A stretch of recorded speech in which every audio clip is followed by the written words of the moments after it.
Tunaingia sehemu ya 4 ya simulizi yetu, simulizi ya kweli ya maisha ya Mathayo.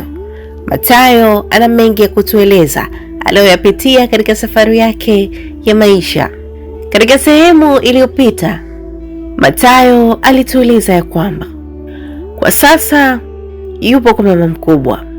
Maisha nyumbani hapa kwa mama mkubwa yanakaa ugumu kwa kiasi fulani. Mama mkubwa ni mtu ambaye hajali chochote kuhusiana na kijana huyo.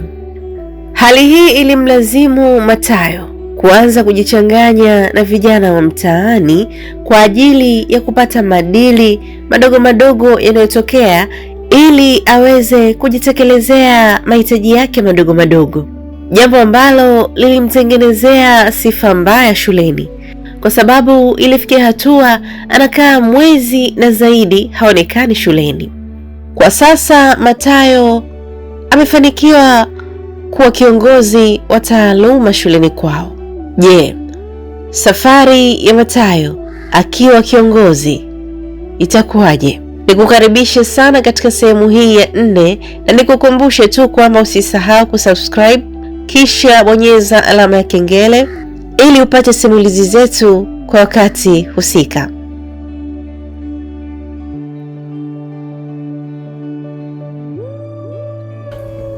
Hosteli form 4 mapema itatusaidia kupandisha ufaulu wetu. Nikamuomba akasema basi ngoja nitalipeleka. Akalipeleka, lilikataliwa kwa sababu hatuna hosteli rasmi. Huaga tunachukua madarasa mawili ambayo yanatumika kufundishia. Kipindi kile kikaribia mitihani kule mwishoni inakuwa haiathiri sana. So kiomba hapa mwanzoni inakuwa ni kipengele kwa sababu yale yanatumika. Kwa hiyo iligonga mwamba. Tukaomba, kulikuwa kuna maabara moja haijakamilika. Sasa kile chumba cha maabara kitengenezwe. Afu tuombe na darasa moja ambalo darasa moja watakaa wasichana. Kile chumba cha maabara kwa sababu sio kikubwa sana, tutakaa wavulana. Tukitengeneze tutakaa Warigoma.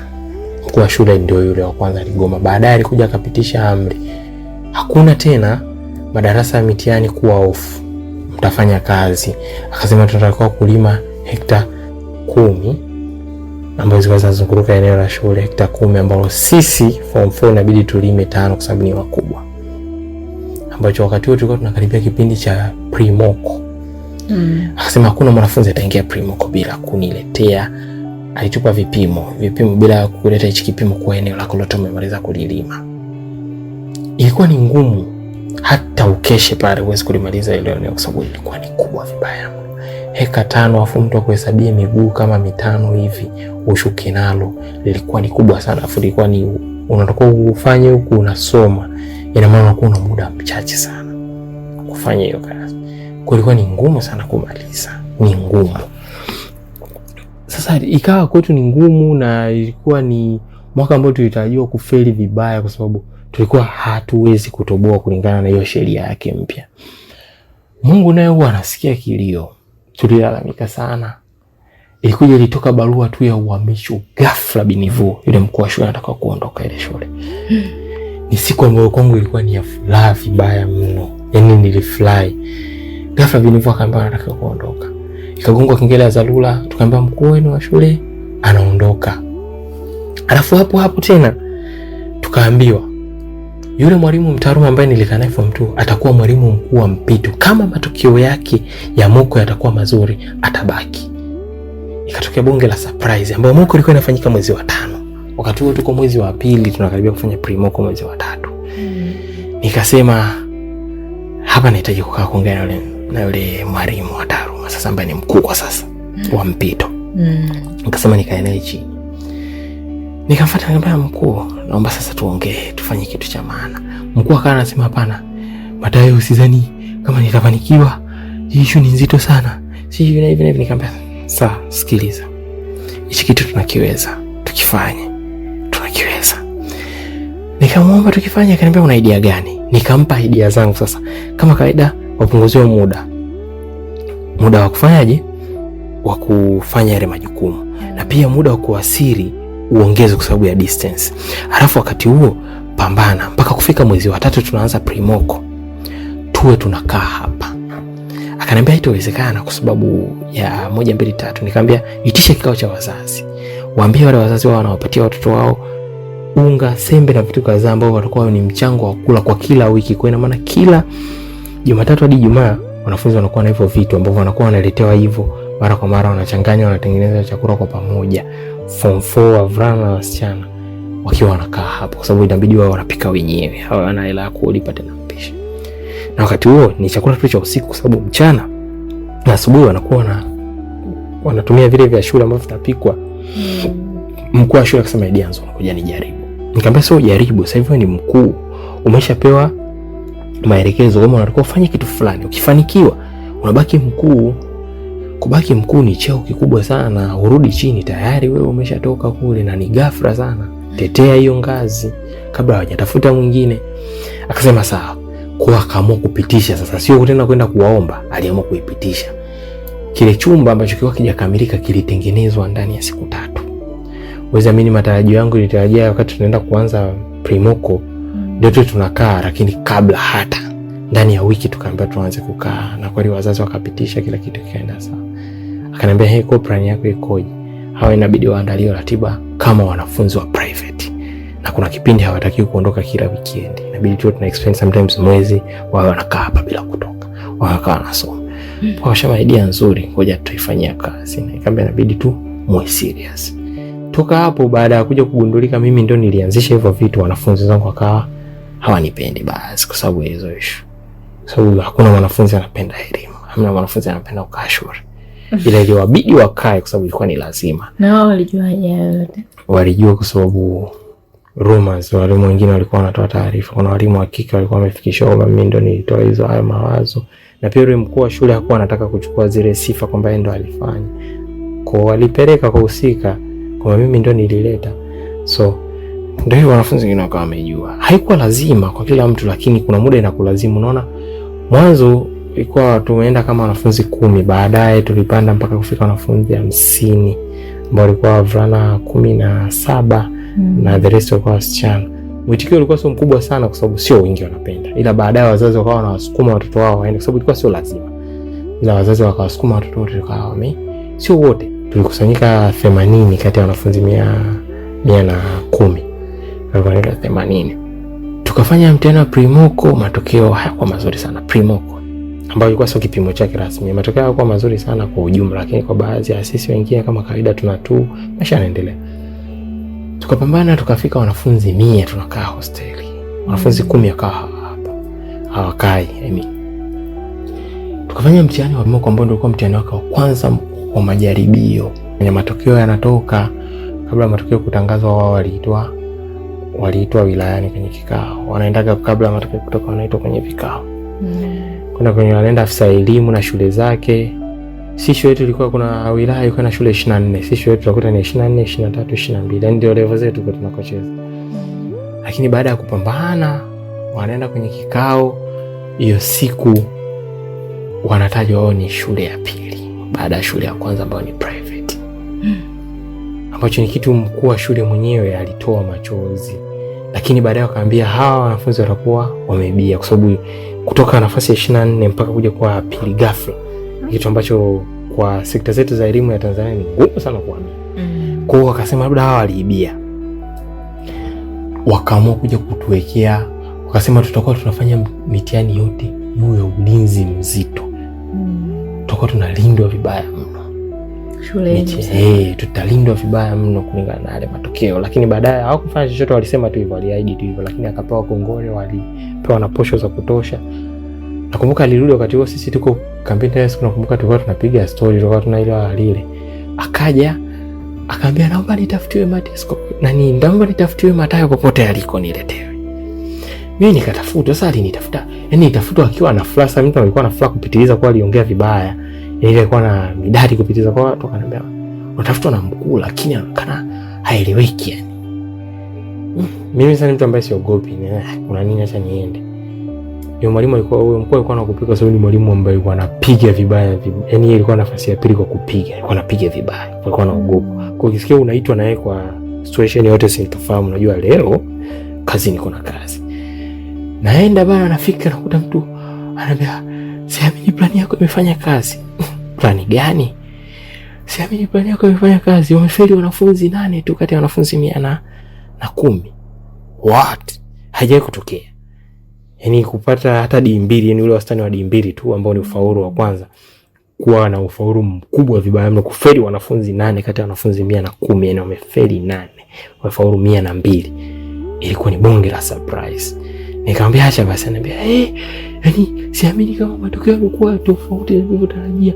Yani mimi nilijua mambo yatakuwa mabovu nini. Wamenipa nafasi ya kukua shule mazima. Acha basi, ananiambia kesho kutakuwa kuna party hapa, matokeo kesho yatatangazwa. Moja mbili tatu hivi na hivi. Acha na umekuwa, akaniambia umekuwa mwanafunzi wa pili bora kwa mkoa kwenye mathematics mimi. Nikamwambia acha, ananiambia na wewe ndio umefanya credential ya shule imepanda sana kwa mathematics, sababu ile wilaya yetu mathematics iko chini sana. Mkoa mzima, sio wilaya, mkoa mzima. Kwa nikamwambia mimi nilikuwa wa pili kimkoa. Ile kidogo ikaleta, yani kidogo mimi pia kidogo moyoni nikasema at least plan yangu ile imefanikiwa, kitu ambacho nilikuwa nimekiwaza. Kwa sababu ile ilikuwa sio kwa ajili yangu, ilikuwa ni kwa ajili ya wale wanafunzi ambao wengi walikuwa kipindi hicho wanipendi, kwa spendi sana, kwa sababu nilikuwa serious, nilibadilika. Kipindi cha muda wa kusoma ni kusoma. Yani ilikuwa ninawapelekesha vibaya mno. Yani mpaka alikuwa wananiogopa kuliko hata walimu wenyewe. Kwa alikuwa wananichukia, wanipelekea. Baada ya yale matokeo ya kwanza kutoka primo huko mwezi wa 6 ule, wanafunzi wakaanza kuwaza mshikaji yuko sahihi, hichi kitu ni kwa ajili yetu. Wakati huo nyumbani mimi sio mtu kwenda sana nyumbani, kwa sababu nyumbani hakuna msaada wote ninaopata. Mkuu wa shule akasema nitafutiwa madeni yote niliyokuwa nikidaiwa, yote sitoka nilipe, na kuhusu swala la chakula cha kuchangia na wanafunzi wenzangu yeye ndo atakuwa anatoa. Kwa hiyo ni kulingana na ile mchango niliotoa, kwa shule akapitisha alichokipitisha, na kweli vitu vikawa vinalipwa, kila kitu. Nikaa naambiwa sasa nitaruhusiwa kula chakula cha shule na wanafunzi wengine kama kawaida, kila kitu kinalipwa kama kawaida, niwe free kufanya chochote. So na mimi nikasema nitaendelea vile vile kuwasimamia wanafunzi wenzangu mpaka tutakapofikisha ile gurudumu. Ikaendelea, nikaanza kuwa na homa zisizoeleweka. Ni baada ya matokeo kutoka ya Primoko, ambaye mimi jina langu lilikuwa limezungumzwa sana kwa matokeo ya ujumla, matokeo ya masomo baadhi binafsi ambayo ilikuwa ni English, History pamoja na Mathematics. Ilikuwa niko matokeo mazuri sana, mpaka ile shule ya private pale jirani wao walikuwa matokeo yako chini. Ile issue ikaaja ikafika mpaka nyumbani kwa mama, mke wa mjomba alisikia tena. Na kama nilivyokuambia, mke wa mjomba alikuwa hapendi kuona mimi shule ambayo mwanae alikuwa anasoma, mwanae yuko pale. Sasa alikuwa hapendi kuona hiyo mambo kama mimi nimefanikiwa kwenye hizo mambo. So ngoma ikawaka upya. Nikaanza mimi kuumwa kama alivyoanza kuumwa mama. Mnaenda kupima hospitali, mtu huna tatizo lolote. Ikanipelekesha. Lakini mimi bahati nzuri upande wa bibi ni mtu wa dini sana. Bibi nikaenda kwa bibi, mimi nikamuelezea naumwa na nimeenda kupima, akaniambia itakuwa sio bure, kuna kitu kipo sawa. Kwa bibi naye akaanza kuwa anafunga naomba kwa ajili yangu. Toka hiyo siku nilipokuwa na haya mauzauza ya sintofahamu, bibi mzaa baba akasema kuanzia leo, yani mimi nitakuwa ninafunga na kusali kwa ajili yako. Kweli wewe amini, kile kitu kilinisaidia. Kwa bahati nzuri yale mauzauza yakawa hayapo, ikawa yanashuka. Sasa ikaenda.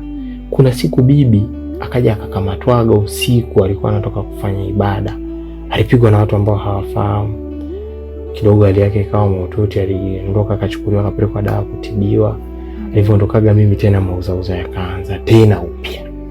Nikaanza tena homa ya vitu vya hivi na vile, lakini mimi mtu ambaye atanikiumoga sichukuri sana usiku. Ikafika mwezi wa 10 tunaanza kufanya pre-national. Mwezi wa 9 tunaanza pre-national ya kwanza. Naingia, yani ikafika sasa hatua, ikiwa siku za kawaida sio ila kipindi cha mitihani homa yangu mimi sio ya kawaida. Yani ni homa ambayo yani ni bara, unajua ni bara, lakini sema tu mimi ndio hivyo, Mungu alinipa ile kwamba alinipa kwanza damu yangu ni koposo kidogo, ilikuwa strong. Alafu nilikuwa sio mtu wa kuumwa mara kwa mara kwa sababu ya hizo kilomita nilizokuwa nikitembea, kucheza mipira, kufanya vitu kibaya, kufanya mambo magumu. kwa mwili wangu kidogo ulikuwa stable. Kwa hiyo kuna mahoma ambayo hayatambuliki, lakini kidogo mwili ulikuwa unaweza unaimiri bado. Ikaja tatizo likaamka, nikawa sipendi kula sasa. Yaani mimi nakula ikawa tu niko sana, ambayo ilikuwa inanifanya mwili unakuwa dhaifu, unakuwa hauna nguvu sasa ya kupambana tena. Kwa hiyo kipindi cha mitihani mimi nafanya mitihani, sijawahi kuacha mtihani kwa homa. Nilifanya yote nikiwa naumwa na dawa, lakini hazisaidii kwa sababu nakunywa dawa ugonjwa ambao sio watu wanaisa kunywa za malaria sasa hivyo ambazo hazisaidii, lakini nilikuwa napambana. Ni baada ya mtihani tu nitapona. Yaani baada ya mtihani nitakuwa sawa. Bahati nzuri nikafanya mtihani wa pre-national, matokeo yakawa vizuri. Pre-national ya kwanza, pre-national ya pili, matokeo pia yakawa vizuri. Tulikuwa tumeandaa pre-national 3 na sababu ya kuandaliwa hivyo ni mimi ndio nilipeleka hilo ombi tena baada ya Mheshimiwa Waziri wa Elimu ambaye alipokea maelekezo kwa rais alikuwa madarakani kipindi hicho, John Pombe Magufuli marehemu, alimwambia mtaala wa elimu ubadilishwe. Kwa hiyo ulibadilishwa mwezi wa 7 mtaala wa elimu, ambako wakati huo sisi huku nyuma tushazoea mtaala ule wa zamani. Kwa format ya mitihani ili change. Hapo ndio kwenye bara. Kwa ile format ilivyo change, ilibidi nimuombe mkuu tufanye mitihani mingi ambayo itatufanya tuzoee ile format kutoka mwezi wa 7 mpaka kufikia 11 tutakapoanza kufanya NECTA, ambayo tulikuwa tuna miezi 4 tu. Kwa mimi nilipekea ile ombi akalipokea, tulifanya mitihani mingi. Sasa kulingana na mimi kwa mwanafunzi ambaye nilikuwa nina masomo matatu ambayo mengine yote sio kwamba nitafeli no, na faulu lakini wastani, lakini kuna masomo matatu ambayo ni history, English pamoja na mathematics. Matokeo yangu yalikuwa yako very high. Utakuta nina A, wanafunzi wana wengine wenzangu utakuta na D au F darasa zima. So shule ile ya jirani baada ya kuona yale matokeo yangu ile private, wakasema wanahitaji changamoto. Changamoto ni mimi nikafanye mtihani pale shuleni kwao na wanafunzi wao kama kwa hapa Chachu. Nienda kufanya mtihani nao. Nakumbuka wale wanafunzi wananikumbuka kipindi wako form 2 walikuja kwa yule mtoto wa mjomba, alikuwa na wanafunzi wao walipewa naitwa kipindi cha likizo, walipewa maswali 100 ya mathematics wayafanye. Nakumbuka kwenye yale maswali 100 nilifanya mimi 70. Niliwakuta walikuwa hawawezi wakati wako nyumbani. Kipindi hicho ni form 2. Nilikuwa nakurejesha nyuma kidogo. Wakati niko form 2 wao walikuwa wanapewa maswali. Kwa hiyo nilikuwa nawasaidiaga kukuta. Wanaambia mpaka wakirudi, wanakuwa group la watu 10 wakirudi warudi na majibu. Unakuta kutwa nzima wanafanya swali moja jibu walipatia full. Mimi nikawa nawasaidia. Kwa hiyo kwenye yale maswali mimi 70 niliyafanya. So ilipofika form 4 wakaomba mimi nikawapa changamoto wanafunzi wao ya kufanya nao mtihani. Kwa wale akilini mwao wenyewe baadhi ambao wananifahamu wale 10 ambao nilifanyia maswali wanajua kabisa huyu mtu haya matokeo yanayotoka sasa kwenye hesabu sio kwamba ni ya uongo, ni ya kugushi, ni ya kwake kwa sababu nishawahi kuwafanyia. Kwa wanajua kabisa kwenye hesabu iko vizuri. Kwa walivyoniona tu walijua hii ni changamoto. Na walijua kabisa kama mimi nikiwaongoza wao tena kitanuka. Nakumbuka wao walikuwa na parent day kabla ya mitihani yao kuanza. Kwa kutembea na wazazi, mimi niliitwa tu nikaangalia mazingira, nikaandaliwa kiti changu na namba wakanipa nikaondoka. Kwa walikuwa na parent day. Kwa yule mtoto wa mjomba mama yake naye alienda akamwambia mama Matayo anakuja. Sasa yule mtoto wake naye ana roho kama ya mama yake. Ananiambia Matayo anakuja leo tunafanya naye mitihani hapa. Sasa sipendi sababu atatuongoza. Sisi 1 2 3 kwa ile kama analia kwa mama yake lakini hivyo. So lakini mimi katika watoto wote ninaowapenda yule nampenda kwa sababu nimekuwa naye kutoka la kwanza hadi la 7 na ukaribu naye. Kwa hiyo yeye ana roho kama mama yake, lakini mimi kwangu namchukuliaga mdogo wangu, nachukuliaga mtoto wa kawaida. Uoga simchukuliaga vyovyote, namchukuliaga normal. Hata kanifanyia kitu gani, mimi namchukuliaga kawaida. So baada ya parent day mimi homa iliyoniamka ilikuwa sio ya kawaida. Niliamka na homa ya ajabu. Hapo kesho ya siku 2 mbele naenda kwanza mtihani kwenye hiyo shule. Homa ya ajabu, kunywa dawa, fanya hivi. Mkuu wa shule kaangaika na mimi wapi. Akanambia inabidi tukupeleke kwa mganga. Mimi sasa kipindi hicho za masuala hizo imani ndio sitaki. Kwa niligoma. Siendi. Wakati huo bibi hajarudi anaumwa. Kama niende akaniombea labda aende akafanya chochote no. Bili nianze kuomba mimi. Wazi labda kuhusu kujiombea wewe mwenyewe kwenda kanisani. Sasa nikaanza kujiombea mwenyewe.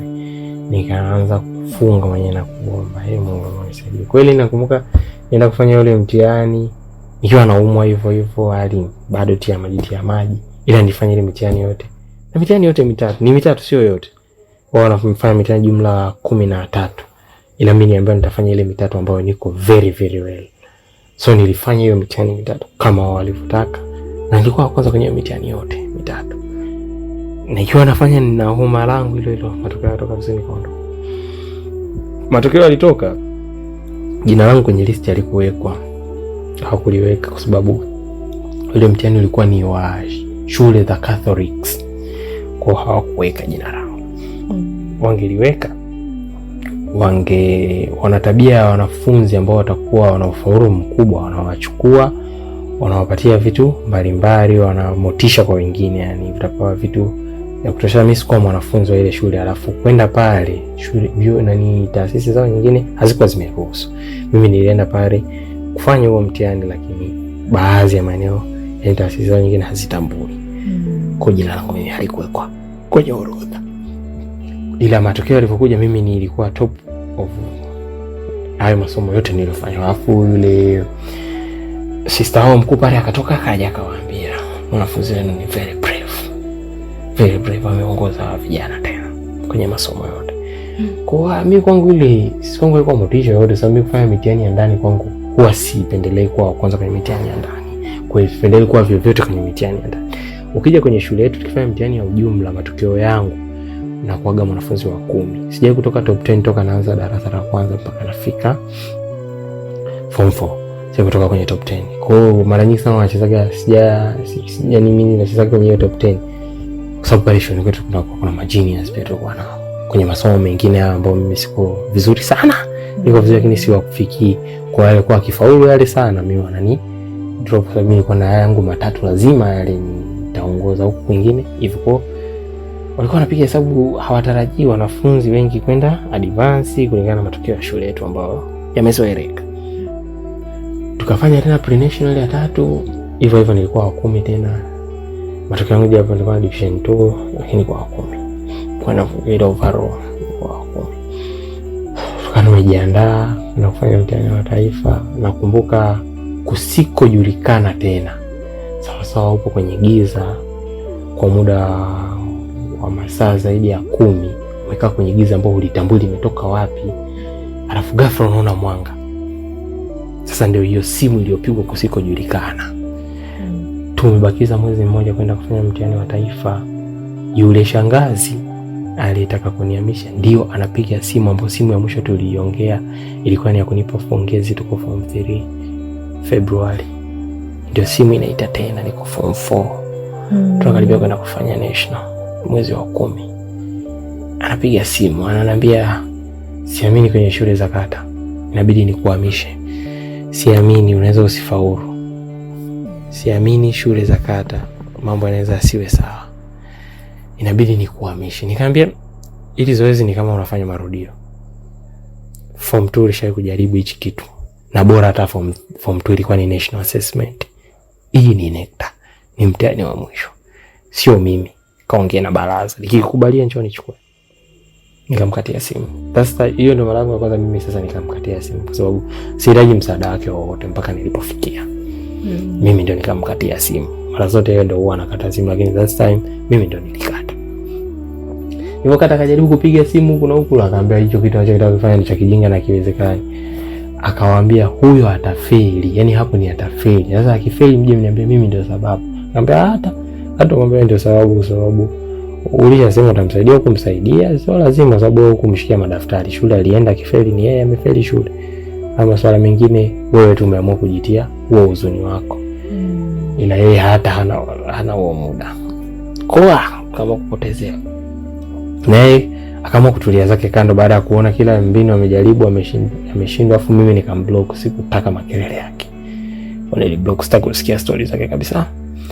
Tukapambana tunaingia NECTA. Homa iliyoamka ilikuwa sio ya kawaida. Sasa hiyo ndo moment ambayo nilihisi kufa. Nilikuwa naumwa mpaka naanza kumuota mama. Nilikuwa naota vibaya. unaamka watu wanaenda kwenye mtihani, yani mimi watu wanajiandaa kujiandaa na mtihani, mimi siwezi, niko vibaya. Mpaka ilifika tu sasa mkuu wa shule ananiambia au uende nyumbani, uende, yani mpaka kana naogopa, lakini nikamwambia mna njia, wewe acha tu, nitakomaa hivi tutafika tu.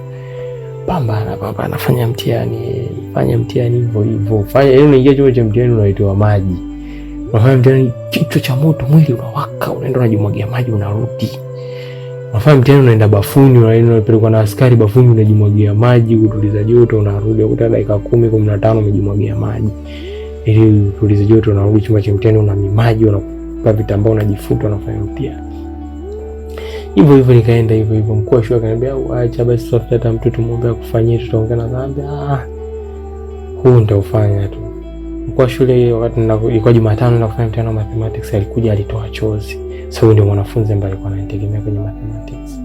Japo wakati huo tunafika, alikuwa kuna mwenzangu mmoja nilikuwa nimemlisisha naye, nilikuwa napenda sana kukaa naye, namfundisha mathematics. Kwa hiyo naye nilikuwa naamini atafaulu wakati tunaingia kwenda kufanya mtihani. Lakini naye pia alikuwa anaumwa. Yeye alikuwa na matatizo yake binafsi sema, japo mimi kwangu alikuwa haeleweki kwa sababu nenda kupima sioni. Kwa tukaingia mimi na yule kijana wote tunaumwa. Yeye alikuwa na malaria. Ilikuwa imemsumbua sema, ilikuwa kali sana ya kwake. Kwa hiyo tulikuwa wote tulishindwa kusoma, kufanya maandalizi. Yeye alikuwa anatapika muda wote hivyo, yani alikuwa yuko sawa. Mimi tu ndio hivyo, tatizo lilikuwa halieleweki na appetite ya kula si. Lakini tukapambana, Mungu si Asmani, hivyo hivyo, tia maji tukamaliza mpaka mitihani yote. Nimaliza mitihani niko sawa, mzima wa afya, yani kwa kila nikimaliza mtihani mimi ni mpya.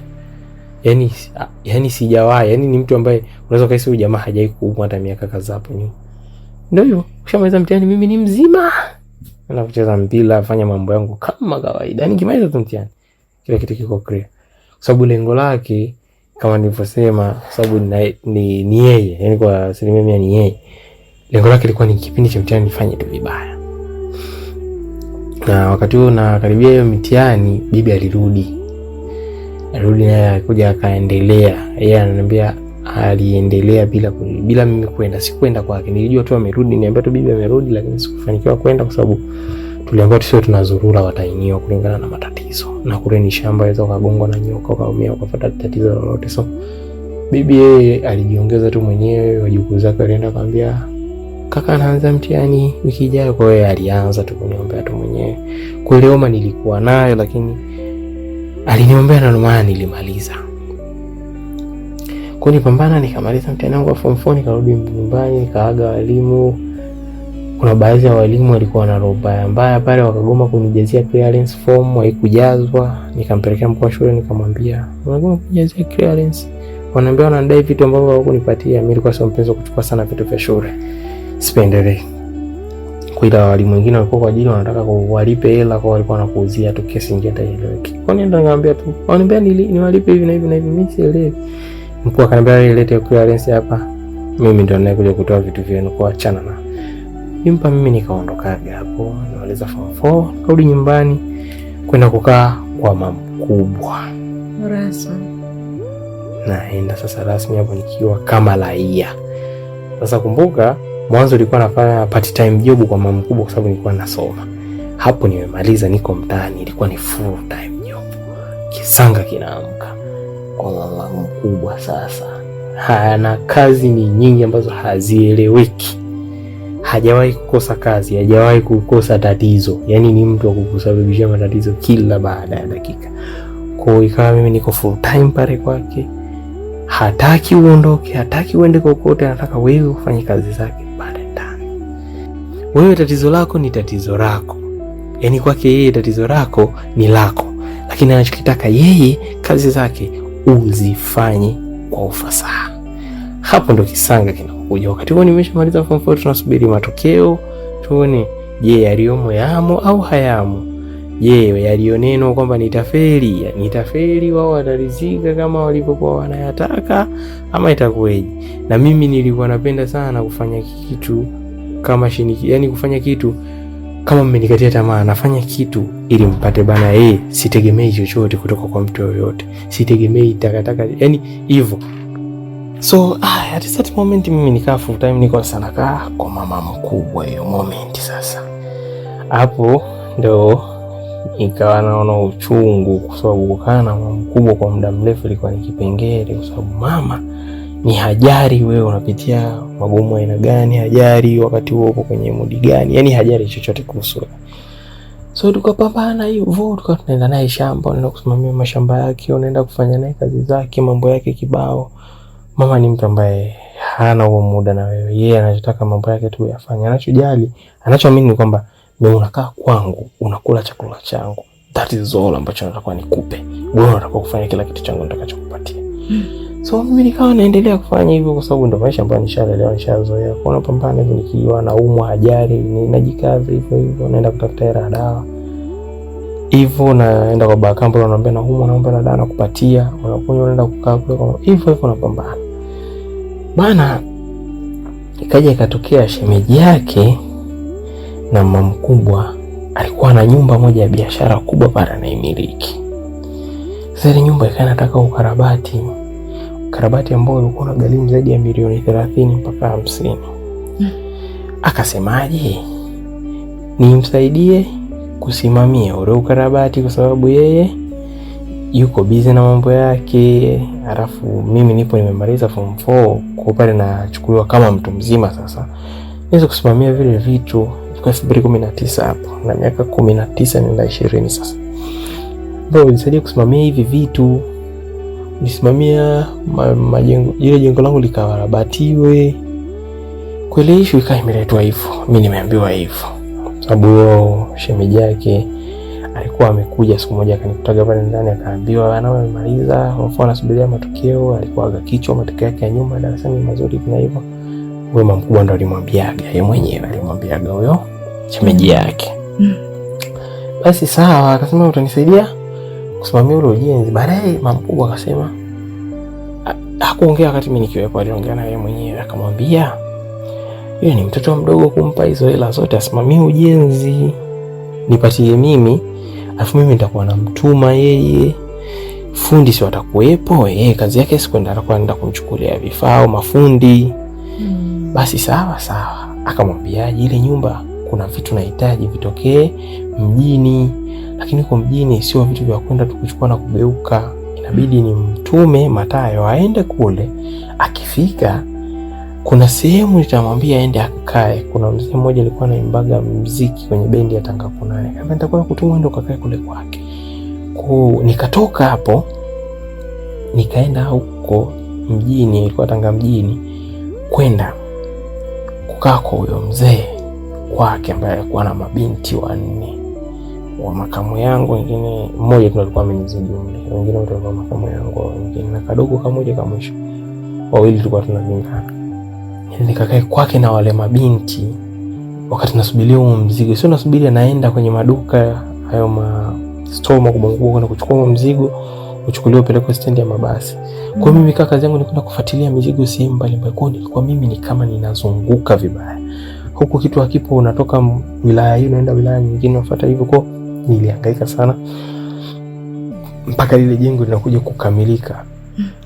Lile jengo lilikamilika, mimi ndio nilikuwa nimesimamia vile vifaa, ununuzi na mambo mengine yote. Toto ya hela mjengo ambao ulikuwa umetumika ilikuwa jumla ni milioni 32. Yeye alikuwa ametoa milioni 50. Sababu alivyoikiwa ile ambayo anaweza likatumia 30 mpaka 50, yeye aliweka 50 moja kwa moja. Ni wale watu ambao wapendi usumbufu. Kwa jengo lilitumia milioni 32 kama sikosei. Kwa hiyo tumia ile 32, mimi nilipeleka taarifa yangu kama ilivyo. Nimetumia milioni 32, hela nyingine ipo kwa mama, mwambie akupatie irudi. Akaniambia, wewe ni mtoto wa ajabu ambao umewahi kutokea. Yaani ile hela ulikuwa na uwezo hata kunidhulumu kwa sababu wewe ndio ulisimamia kila kitu, japo hela ipo kwa mama yako. Ulikuwa na uwezo hata kumwambia akupe hela ukafuatie mzigo mwingine ambao hata haupo, lakini hukufanya hivyo. Kwa toka nilipofanya hicho kitu alitokea kunipenda vibaya mno na kumpa ile draft, hesabu na kila kitu, hela imetumika vizuri. Alitokea kunipenda sana, akasema matokeo yakitoka ukiwa umefaulu kwenda advance, mimi nitakusomesha kwa gharama zangu. Na bahati nzuri kwamba mzee alikuwa na hela, watoto wake wote walikuwa wanasoma nje ya nchi. So nikasema afadhali. Kwa huyo ndio mtu wa kwanza pia nilikuwa namwamini kwa sababu alikuwa sina undugu naye.